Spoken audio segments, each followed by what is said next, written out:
हक्काचं, मीरा भाईंदर स्थानिकांच्या हक्काचं.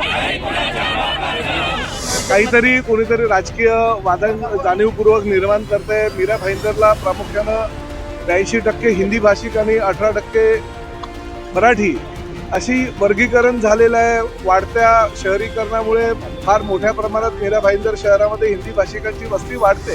काहीतरी मराठी हिंदी भाषिक वाद करायचा आणि मीरा भाईंदरमधील एखाद्या पक्षाला त्याचा फायदा होण्यासाठी हे एकीकरण समिती अशा माध्यमातून पुढाकार घेते. मीरा भाईंदर महापालिका निवडणुकीनंतर आता मराठी महापौराच्या मुद्द्यावरून वातावरण तापलंय. एकीकडे भाजपकडून डिंपल मेहता या महापौर पदाचा स्वीकारण्याची शक्यता आहे, त्यांच्या नावावर शिक्कामोर्तब झालाय.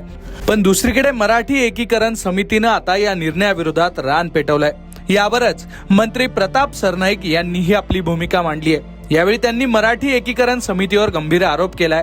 तसंच मीरा भाईंदर मध्ये आता 82% हिंदी भाषिक असल्याचा उल्लेख केलाय. त्यामुळे हे प्रकरण आणखी पेटण्याची शक्यता आहे. नेमकं काय घडतंय ते सविस्तर समजून घेऊ.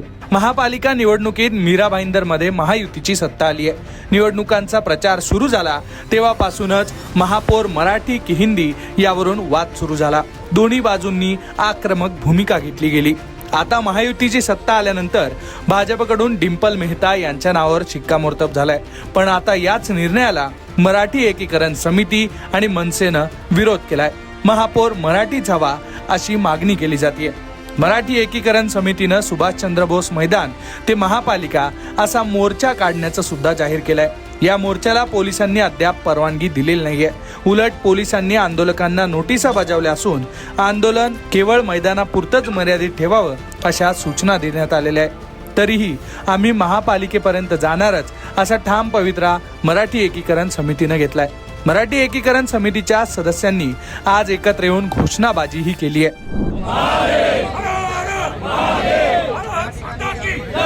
या शहरांचा महापौर हा मराठी हिंदूच होईल. मीरा भाईंदर मध्ये मराठी माणूस का नकोय आणि नरेंद्र मेहता हे स्वतः हुकुमशाही का करतात असा प्रश्न आमचा आहे.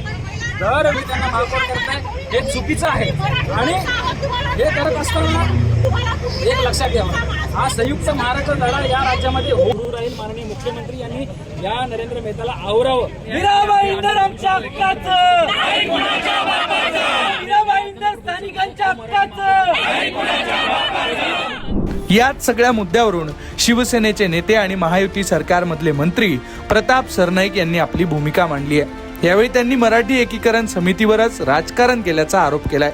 सरनाईक नेमकं काय म्हणाले पाहूयात. तर मीरा रोडमध्ये मराठी उपमहापौर या महापौर असं बनावं अशी देखील मागणी. नाही बघा, काहीतरी कोणीतरी राजकीय वादन जाणीवपूर्वक निर्माण करते. मीरा भाईंदरला प्रामुख्यानं 82% हिंदी भाषिक आणि 18% मराठी अशी वर्गीकरण झालेलं आहे. वाढत्या शहरीकरणामुळे फार मोठ्या प्रमाणात मीरा भाईंदर शहरामध्ये हिंदी भाषिकांची वस्ती वाढते आणि त्यामुळे शिवसेना भाजप युतीच्या माध्यमातून आजपर्यंत अनेक निवडणुका आम्ही लढलो. लोकसभेमध्ये खासदार म्हणून शिवसेनेचे नरेश म्हस्के महायुतीचे उमेदवार म्हणून निवडून आले.